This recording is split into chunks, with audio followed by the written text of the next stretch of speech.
వైసీపీకి బ్రేకులు వేయడంలో టీడీపీ ఎంతో కొంత సక్సెస్ అవుతోందా? జరుగుతున్న పరిణామాలు కూడా అధికార పార్టీకి కలిసొస్తున్నాయా? జగన్ జనంలోకి వెళ్లిన ప్రతిసారి ఏదో ఒక వివాదమో ప్రమాదమో జరగడం ప్రతిపక్షానికి నెగిటివ్ అవుతోందా? వైసీపీ మీద నెగిటివ్ మూడ్ క్రియేట్ చేయడంలో సక్సెస్ అవుతున్నట్టు టీడీపీ భావిస్తోందా? అసలు ఈ విషయంలో జరుగుతున్న చర్చలేంటి? ఆంధ్రప్రదేశ్లో అధికారం మారిన ఏడాది తర్వాత వైఎస్ఆర్ కాంగ్రెస్ పార్టీ అధ్యక్షుడు జగన్ దూకుడు పెంచారు. ఏదో ఒక సమస్య పేరుతోనో పరామర్శ పేరుతోనో ప్రతి వారం జనంలోకి వెళ్లే ప్రయత్నంలో ఉన్నారాయన. స్వచ్ఛందంగా వస్తున్నారో పార్టీ నాయకులు తరలిస్తున్నారో కానీ ఆ కార్యక్రమంలో జనం కూడా భారీగానే కనిపిస్తున్నారు. దీన్నే తెలుగుదేశం పెద్దలు కాస్త ఇబ్బందిగా ఫీల్ అవుతున్నట్టు ప్రచారం జరుగుతోంది. ఏడాది క్రితం జరిగిన ఎన్నికల్లో ఘోర పరాజయం పాలై కేవలం 11 సీట్లకే పరిమితమైన పార్టీ అధినేత కార్యక్రమాలకు ఈ స్థాయిలో జనం రావడం ఏంటి అన్న చర్చ జరుగుతోందట టీడీపీ సర్కిళ్లలో. ఇదే టైంలో జరుగుతున్న పరిణామాలను అనుకూలంగా మలుచుకోవడంలో మాత్రం సక్సెస్ అవుతున్నాము అన్న అభిప్రాయం పార్టీ వర్గాల్లో పెరుగుతున్నట్టు తెలుస్తోంది. పరామర్శ యాత్ర జరిగిన ప్రతి సందర్భంలో ఏదో ఒక పాయింట్ ని పట్టుకుని వైసీపీపై ప్రజల్లో వ్యతిరేక చర్చ జరిగేలా చేయగలుగుతున్నామని టీడీపీ నేతలు అభిప్రాయపడుతున్నట్టు తెలుస్తోంది. అసలు కొన్ని సందర్భాలైతే వాళ్ళు చర్చకు పెట్టినా పెట్టకున్నా వాటంతటవే కలిసొస్తున్నట్టుగా మాట్లాడుకుంటున్నాయి రాజకీయ వర్గాలు. పొదిలిలో పొగాకు రైతుల్ని పరామర్శించడానికి వెళ్లినప్పుడు వ్యవహారం రాళ్లు రువ్వుకునేదాకా వెళ్లి వైసీపీ కార్యకర్తల మీద కేసులకు దారితీసింది. ఫ్యాన్ పార్టీ నాయకులు మహిళల మీద కూడా దాళ్లకు దిగారంటూ ఆ టూర్ తర్వాత చర్చ జరిగింది. అది రైతులకు పరామర్శ యాత్రలా లేదని, వైసీపీ బల ప్రదర్శన దండయాత్రలా ఉందంటూ అప్పట్లో రివర్స్ అటాక్ చేశారు అధికార పార్టీ నాయకులు.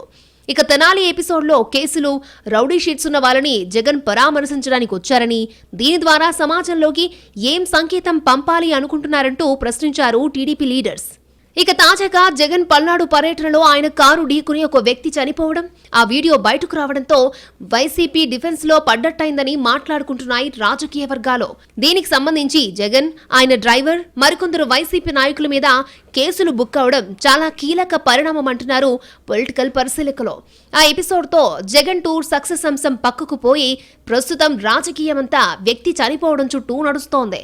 కాస్త లేట్ అయినా ఇందుకు సంబంధించిన వీడియోను జనంలోకి తీసుకువెళ్లి వైసీపీ నేతల నైజం ఇది అని చర్చ పెట్టగలిగామని, ఇది ఖచ్చితంగా ఆ పార్టీకి నెగిటివ్ అవుతుందన్న అభిప్రాయం ఉందట టీడీపీ వర్గాల్లో.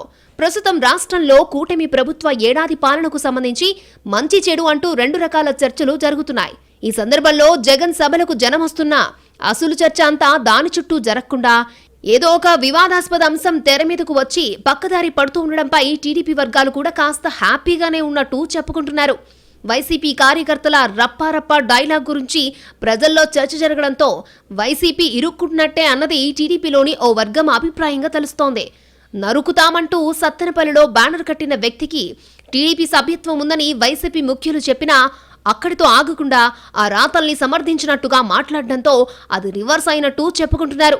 రప్పారప్పా నరుకుతాం, చంపుతామనే నెగిటివ్ కల్చర్ వైపు వైసీపీ ఉందే అనే అంశం జనంలోకి బాగా వెళ్ళిందని, న్యూట్రల్ గా ఉండేవాళ్లు దాన్ని అసహించుకుంటున్నారన్న చర్చ జరుగుతోందట టీడీపీలో.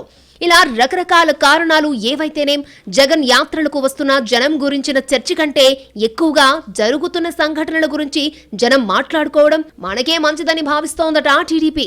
ఇలా వరుసపెట్టి ప్రతి సందర్భంలోనూ ఏదో ఒక వివాదం రేగుతున్నందున ఎకనైనా అలాంటి విషయాల్లో వైసీపీ జాగ్రత్తగా ఉంటుందా లేక డోంట్ కేర్ అంటుందా అన్న విషయాన్ని గమనించాలి అంటున్నారు పొలిటికల్ పండిట్స్.